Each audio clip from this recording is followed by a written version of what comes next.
Сәлеметсіздер ме, бірінші сынып білім алушылары. Қазір бізде ана тілі сабағы. Сабағымызға дайындалып, кітап, дәптер және қаламдарымызды шығарайық. Балалар, бүгінгі сабағымыздың тақырыбы жуан және жіңішке дауысты дыбыстар. Балалар, суретке назар аударыңдаршы. Қандай әріптер көріп тұрсыздар? Қанекей бәріміз осы әріптерді атайық.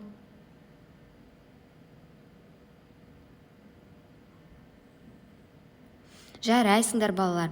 Ал енді осы дыбыстардың ішінен дауысты дыбыстарды айтайық. А, Е, Ә, И, У. Жарайсыңдар балалар. Бүгінгі сабағымыздың мақсаты жуан және жіңішке дыбыстарды ажыратып үйренесіздер. Сөздерде дауысты дыбыстарды тауып, сөздерді талдауды қайталайсыздар. Енді балалар, оқулықтарымыздың 17-ші бетіндегі бірінші жаттығуға назар аударайық. Тапсырма бойынша өлеңді мәнерлеп оқу керексіздер.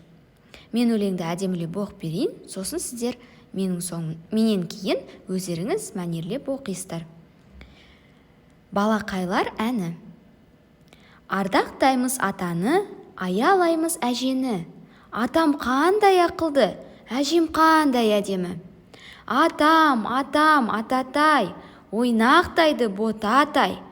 Әжем, әжетай, шүпірлейді шөжетай. Енді балалар, қызылмен көрсетілген сөзге назар аударыңыздаршы. Шүпірлейді. Бұл сөзді сіздер бұрында естіп көрдіңіздер ме? Ал олай болса, шүпірлейді сөзінің мағынасын түсіндіре кетейін. Балалар, шүпірлейді деп бір жерге көп болып жиналуды айтады. Мысалы, шөжетай дейді. Шөжетай ол бізде балапандар. Кішкентай балапандар көп болып бір жерге жиналса, шүпірлейді деп айтады екен. Енді балалар, менің сұрақтарыма жауап беріңіздер. Өлеңде кімдер туралы айтылған?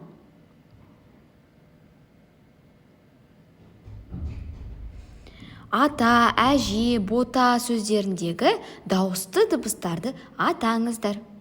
Қандай дауысты дыбыстарды естіп тұрсыздар? Ата, әже, бота.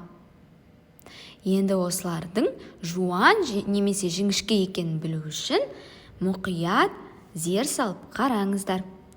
Есіңде сақта.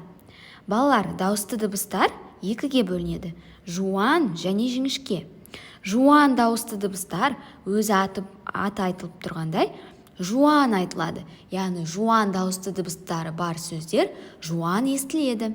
Ал жіңішке дауысты дыбыстар жіңішке айтылады. Сондықтан жіңішке дыбыстан тұратын сөздер жіңішке естіледі.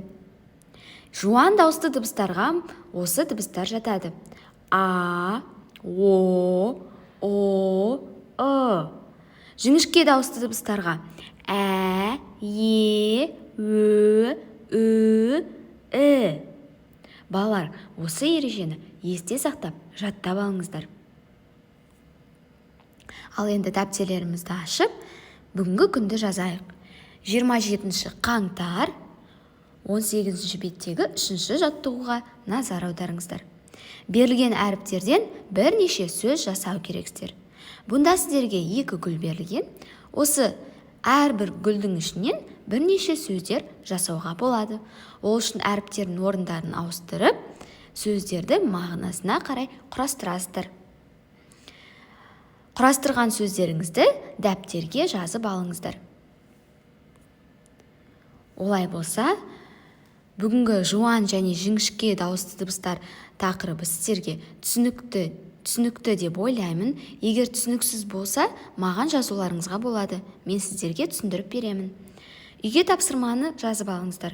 17-ші беттегі балақайлар әні өлеңін мәнерлеп оқисыздар.